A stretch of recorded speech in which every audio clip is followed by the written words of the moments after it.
Welcome to you all, Your Excellency, Mr. Turner, Mr. Brugman, ladies and gentlemen. We've taken a habit in WTO of starting meetings on time.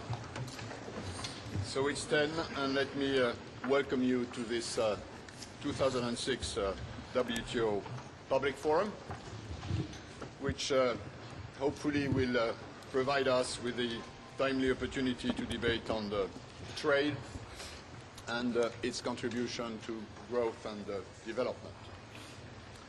This year's topic, which WTO for the 21st century, invites us to share our thoughts and ideas on the shape and direction of the World Trade Organization in the coming years. All our speakers today share a deep belief in a strong, rules-based international system, and I hope, therefore, that their message will resonate in the proceedings of the forum. Let me mention that UN SG Kofi Annan has asked me to apologize for not being able to join in person, but he will share his view in a message right after this introduction. Bringing more than 100,000 people together at WTO would not have been possible without the support of the Norwegian government and the European Commission, for which I'm grateful. Some may argue that this is no surprise that so many people have turned up for this year's forum with the multilateral talks crashed. Accidents draw many spectators, and too often we prefer to watch instead of helping get the car back on the road. And it is true that the timing of this forum seems perfectly adequate. A public debate about the future of this organization when the Doha negotiations are suspended and its future unclear. Add to this that the period of reflection we've entered in after 11 years of existence is marked with growing doubts about the role and the success of international cooperation at large and of multilateral disciplines, and obviously with the rise, the worrying rise of inward-looking and short-term political thinking. Therefore, this seems the perfect time for a kill, as we are waiting for the ambulance, but we don't know when it will reach the scene of accidents, not if the right instruments or medications are on board. Those that oppose the WTO and everything it stands for see a once-in-a-lifetime opportunity to finish what they think they have started years ago, which is to stop the WTO from functioning. All it needs is a sort of final pushover from the cliff and dance on its ashes. Now, not surprisingly, I beg to differ. You have indeed come at the WTO at a very difficult moment in time and will undoubtedly pose critical questions about its future. You've always done so, much to the benefit of this organization, and I encourage you to do this again today and tomorrow. Many of you have challenged the functions of the WTO, its imperfections, and its problematic delivery mechanism. These are challenges that deserve a continuous and solution-oriented debate, including during this forum. But I believe that most of you came because you believe in the virtues of the multilateral trading system, and you care about its strengthening, not about its weakening. A system that builds upon the foundations of the GATT to establish a more just and more transparent basis for international trade. We're 149 members, whether big or small, whether rich or poor, have the same say, which is working to make trade rules more development-friendly. In sum, a key contribution to harness globalization for the benefit of all. This is the mandate we all agreed in Doha in 2001, and upon which I undertook to ask when I was selected Director General of this organization last year. Let me remind you that at the age of 11, the WTO has acted successfully as a forum in which members discuss their trade relations and policies, settle their trade disputes, and agreed to negotiate new improved trade rules.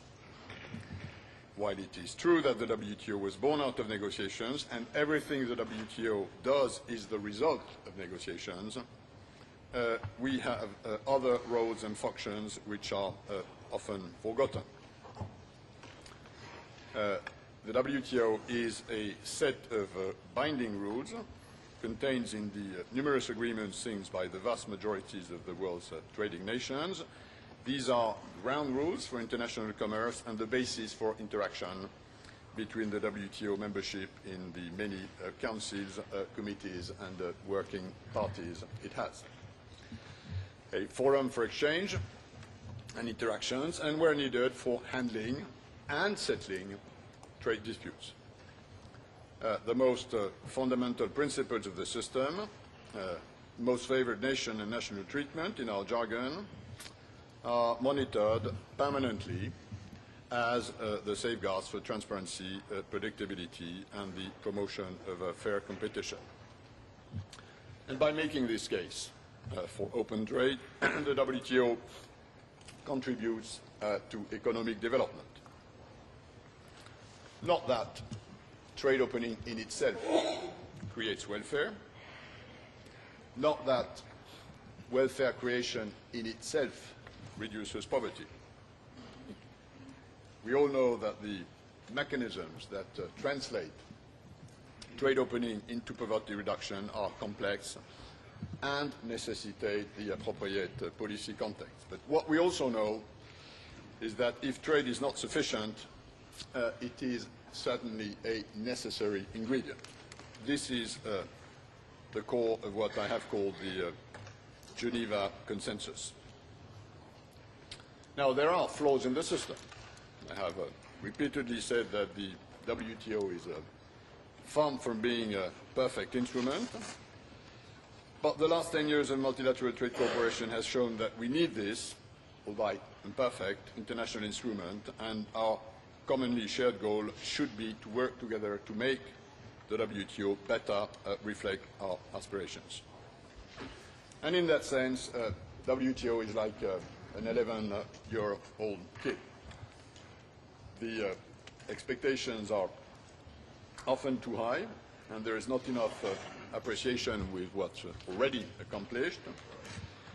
What we need today is a mix of political courage and vision to improve the things it does well and change some of its imperfections. Now, I would have preferred to stand in front of you under different and more encouraging circumstances, since it's always easier to find your way out when the light is on. In July, we missed an important opportunity to advance our plea for a stronger multilateral trading system. Not the first time that we missed a deadline, but under the present economic and geopolitical circumstances, the magnitude of a failure of the Doha negotiations would just be too severe. I'm nevertheless encouraged to see that since July, all WTO members, academia, civil society, have expressed frustration and regret as we run the risk of losing a major, maybe unique, opportunity to integrate more vulnerable economies into international trade and undermining their potential for contributing to sustainable growth and poverty alleviation.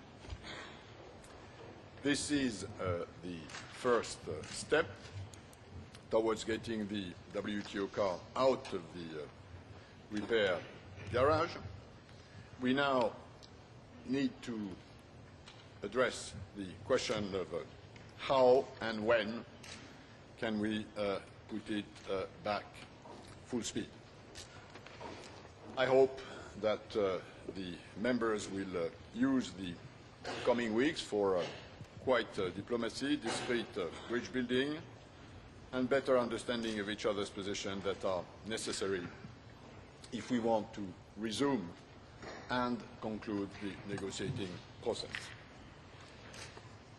Your input during this forum will be a valuable contribution to that. It is not only welcome, it is urgently needed.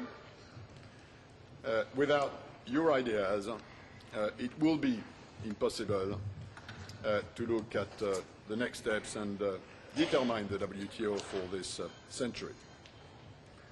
The multilateral system belongs to you, and therefore you should contribute to shape it. This is why I believe you came to the public forum in such high numbers.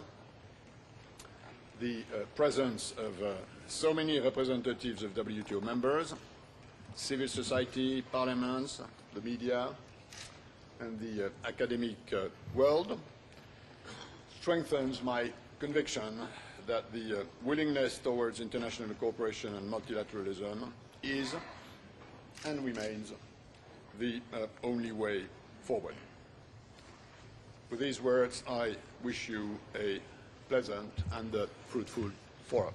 Thank you for your attention.